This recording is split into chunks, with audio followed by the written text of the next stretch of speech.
మన తెలంగాణలో మొట్టమొదటి ఫ్యాక్టరీ అవుట్లెట్ మన ముకుంద జ్యువెలర్స్ లో లైట్ వెయిట్ ఆభరణాలు కలెక్షన్స్ ఎన్నెన్నో అన్ని జ్యువెలరీస్ పై VA కేవలం 2 to 12% మాత్రమే. విచ్చేయండి ముకుంద జ్యువెలర్స్. తెలుగుదేశం పార్టీ అంటే కార్యకర్తల పార్టీ.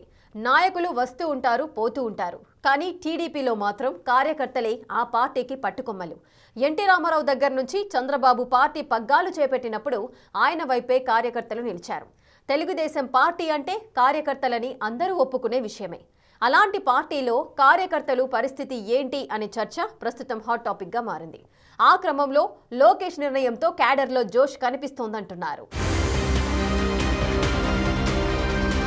తెలుగుదేశం పార్టీ అధికారంలోకి వచ్చి 18 నెలలు గడుస్తోంది. వైసీపీ హయాంలో పార్టీ కోసం ప్రాణాలర్పించి ఆస్తులు కోల్పోయి ఊర్లు వదిలిపెట్టి వెళ్లిపోయిన వారు, జైలుకు వెళ్లిన వారు వేల సంఖ్యలో ఉన్నారు. పార్టీ అధికారంలోకైతే వచ్చింది కానీ వారి సమస్యలు, వారి ఇబ్బందులు పరిష్కారం కాలేదు కాదు కదా, ఇంకా పెరిగాయని, అసలు అధికారంలో ఉన్నది టీడీపీనా కాదా అన్న సందేహం కొంతమంది కార్యకర్తల్లో నేటికి కలుగుతోందట. గతంలో వైసీపీలో ఉండి ఇప్పుడు టీడీపీలోకి వచ్చి నియోజకవర్గాల్లో వైసీపీ నేతలు పెత్తనం చెలాయిస్తున్నారట. దీంతో కార్యకర్తలు తీవ్ర అసంతృప్తి, ఆగ్రహం వెళ్లగక్కుతున్నారట. చాలా రోజుల తర్వాత కార్యకర్తల అసంతృప్తి, ఆగ్రహాన్ని అధిష్టానం గుర్తించిందట. గత 5 సంవత్సరాల కాలంలో తెలుగుదేశం పార్టీ కార్యకర్తలు పడిన ఇబ్బందులు, కష్టాలు ఎవరూ పడి ఉండరు. జెండా పట్టుకోవాలంటే భయం, టీడీపీ అని చెప్పుకోవాలంటే ఆందోళన. అయినప్పటికీ ప్రాణాలు సైతం లెక్క చేయకుండా పార్టీ కార్యకర్తలు పార్టీ కోసం పనిచేసి కూటమిని అఖండ మెజారిటీతో అధికారంలోకి తీసుకొచ్చారు. ఈ విషయాన్ని చాలా సందర్భాల్లో టీడీపీ అధినేత చంద్రబాబు కూడా అంగీకరిస్తూ తెలుగు తమ్ముళ్లను ప్రశంసించారు. కానీ కూటమి అధికారంలోకి వచ్చిన తరువాత కార్యకర్తల సమస్యలు పరిష్కారం కావడం లేదు అన్న అసంతృప్తి తమ్ముళ్లలో ఉంది. దానికి కారణం ఎమ్మెల్యేలకు కార్యకర్తల మధ్య గ్యాప్ వచ్చిందన్న చర్చ నడుస్తోందట. పార్టీ కోసం ప్రాణాలు ఇచ్చిన చంద్రయ్య కుమారుడికి సైతం నేటికి ఉద్యోగం రాని పరిస్థితి ఏర్పడింది. నియోజకవర్గాల్లో ఎమ్మెల్యేలు వ్యవహరిస్తున్న తీరు, వైసీపీ నుంచి టీడీపీలోకి వచ్చిన నేతలకు కొమ్ము కాస్తున్నారు అన్న విమర్శలు, కాంట్రాక్టర్లు పనులు వారికే ఇవ్వటం, నిజమైన కార్యకర్తలు పట్టించుకోకపోవడం టీడీపీకి పెద్ద ఇబ్బందికరంగా మారింది అనేది ఇంటర్నల్ టాక్. దీంతో టీడీపీ కార్యకర్తలు తీవ్ర అసంతృప్తితో సోషల్ మీడియా వేదికగా అధిష్టానంపై ఆగ్రహం వెళ్లగక్కుతున్నారట.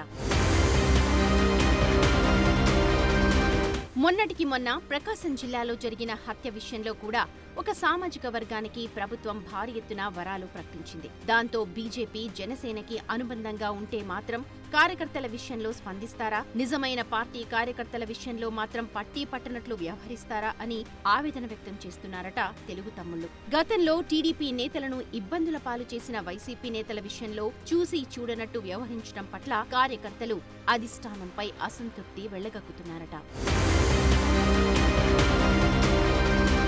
ఆ క్రమంలో TDP back office team party కార్యకర్తలు ఎందుకు అసంతృప్తిగా ఉన్నారు అనే దానికి సంబంధించి 20 పేజీల నివేదికను పార్టీ అధిష్టానానికి అందజేసినట్లు సమాచారం. ఈ నివేదిక ఆధారంగా చర్యలు తీసుకునేందుకు అధిష్టానం సిద్ధమవుతోందట. దీంతో టీడీపీ జాతీయ ప్రధాన కార్యదర్శి నారా లోకేష్ పార్టీ జోనల్ కోఆర్డినేటర్లతో సమావేశాన్ని నిర్వహించారు. తెలుగుదేశం పార్టీ ఆవిర్భావం నుంచి ఈ స్థాయిలో ఎప్పుడూ నామినేట్ పోస్టులు భర్తీ చేయలేదు. అయినా కార్యకర్తలు ఎందుకు అసంతృప్తిగా ఉన్నారు, కారణాలేంటి పసిగట్టండని నేతలకు దిశానిర్దేశం చేశారట.